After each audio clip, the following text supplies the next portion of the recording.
아침에 나로 주의 인자한 말씀을 듣게 하소서.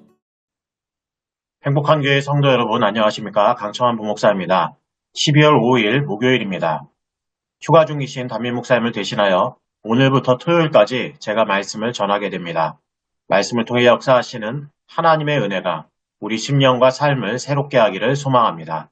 하나님의 말씀을 보도록 하겠습니다. 요한계시록 10장 1절부터 11절까지의 말씀을 봉독해 드립니다. 내가 또 보니 힘센 다른 천사가 구름을 입고 하늘에서 내려오는데 그 머리 위에 무지개가 있고 그 얼굴은 해 같고 그 발은 불기둥 같으며 그 손에는 펴놓은 작은 두루마리를 들고 그 오른발은 바다를 밟고 왼발은 땅을 밟고 사자가 부르짖는 것 같이 큰 소리로 외치니 그가 외칠 때에 일곱 우레가 그 소리를 내어 말하더라.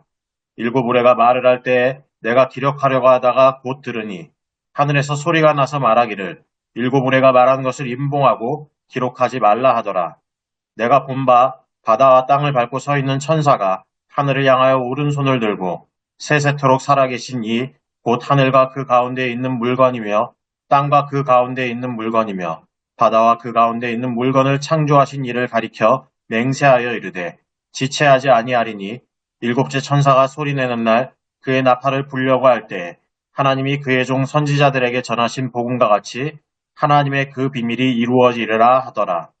하늘에서 나서 내게 들리던 음성이 또 내게 말하여 이르되 내가 가서 바다와 땅을 밟고 서 있는 천사의 손에 펴놓인 두루마리를 가지라 하기로 내가 천사에게 나아가 작은 두루마리를 달라 한즉 천사가 이르되 갖다 먹어버리라. 내 배에는 쓰나 내 입에는 꿀같이 달리라 하거늘 내가 천사의 손에서 작은 두루마리를 갖다 먹어버리니 내 입에는 꿀같이 나나 먹은 후에 내 배에서는 쓰게 되더라.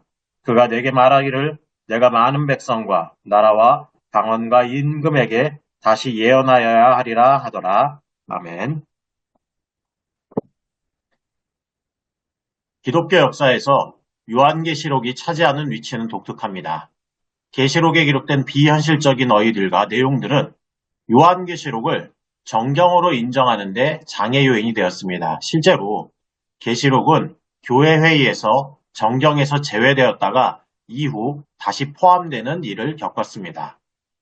계시록에 기록된 비현실적인 어휘와 내용들은 자연스럽게 해석상의 문제를 일으켰습니다. 그 결과 계시록에 묘사된 사건들을 이미 과거에 다 발생한 것으로 보는 관점, 반대로 계시록 초반의 1장부터 3장을 제외하고는 계시록이 전부 미래의 종말에 대해서만 다루고 있다고 보는 관점, 또 계시록의 내용이 초대교회부터 종말에 이르기까지의 전 역사에서 일어나는 연속적인 사건들을 다루고 있다는 관점, 또 계시록의 내용은 역사적 사건이 아니라 악에 대한 선의 승리 같은 영적 원리를 나타내는 것으로 보는 관점 등과 같은 다양한 시각으로 계시록을 해석하고 있습니다.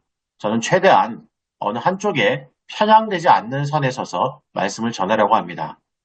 오늘 우리가 읽은 본문은 구조적으로 보면 6번째와 7번째 나팔 사이에 삽입된 부분이라고 봅니다.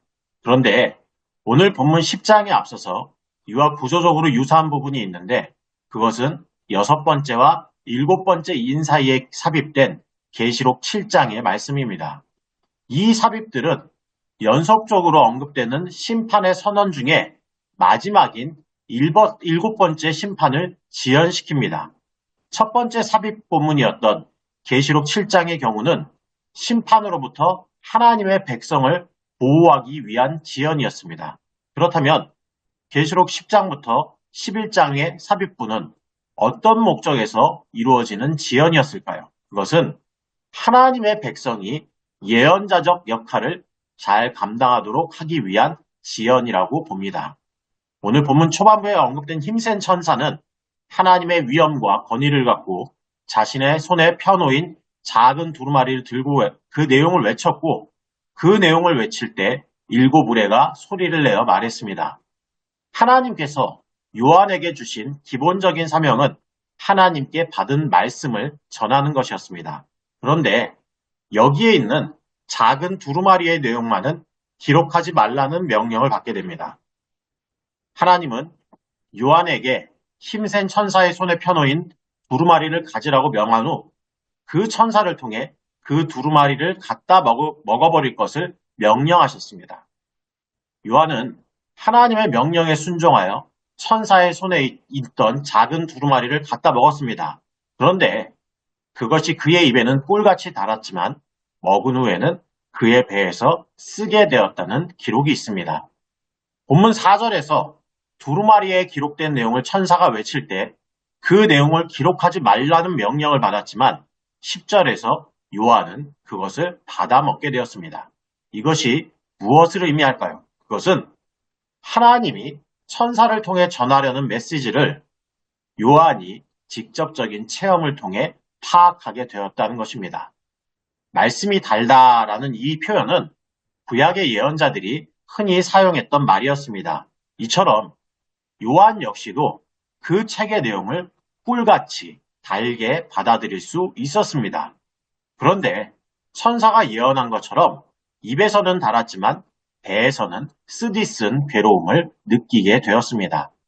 하나님의 말씀이 꿀처럼 달다라는 이 표현은 하나님의 말씀이 유익하다는 사실과 더불어 그 말씀을 받는 자의 기쁨을 미각적인 이미지를 통해서 잘 표현해주는 말입니다. 그런데 우리가 알다시피 하나님의 말씀은 항상 사람의 마음에 기쁨만을 가져다 주지는 않습니다. 이러한 사실을 보여주는 표현이 바로 배에서는 쓰게 되더라 라는 표현입니다.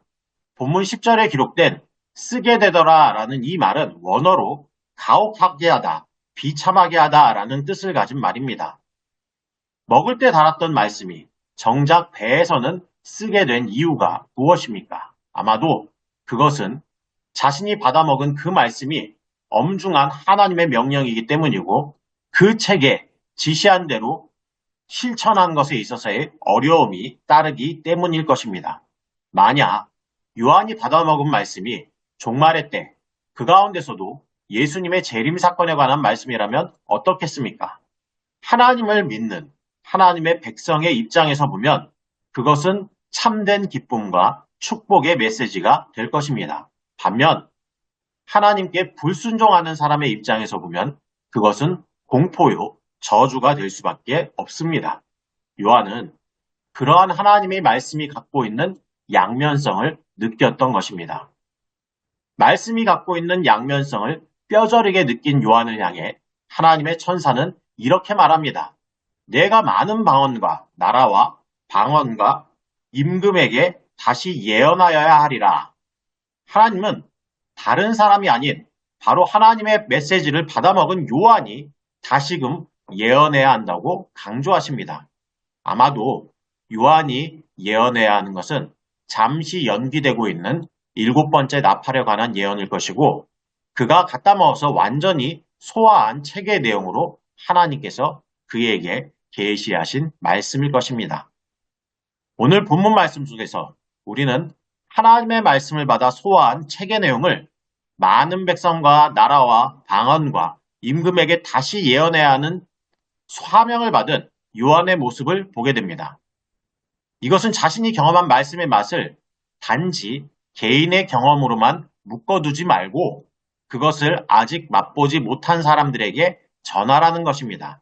즉, 반모섬에 유배되어 있는 요한에게 빈부와 귀천, 장소와 언어를 막론하고 온 세상 사람들에게 이 예언의 말씀을 전하라는 사명을 주신 것입니다. 우리가 알아야 할 것은 이러한 사명을 받은 사람이 요한 한 사람이 아니라는 사실입니다.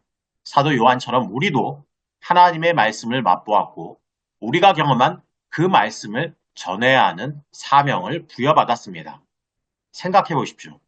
사도 요한의 배는 장차 선포될 7째 나팔 이후의 말씀으로 인해 너무도 썼습니다.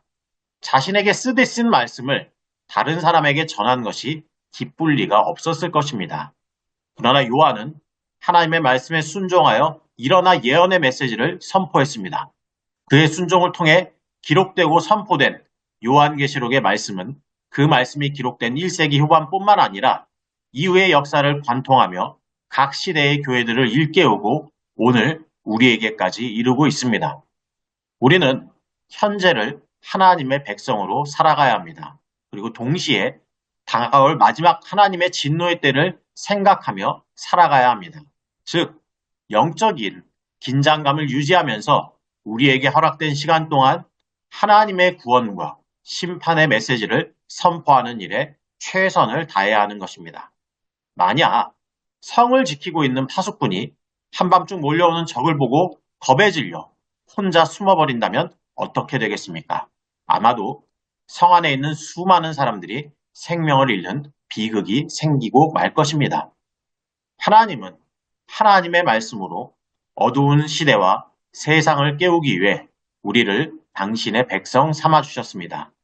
이 사명이 우리 모두에게 주어져 있음을 기억하시기 바랍니다.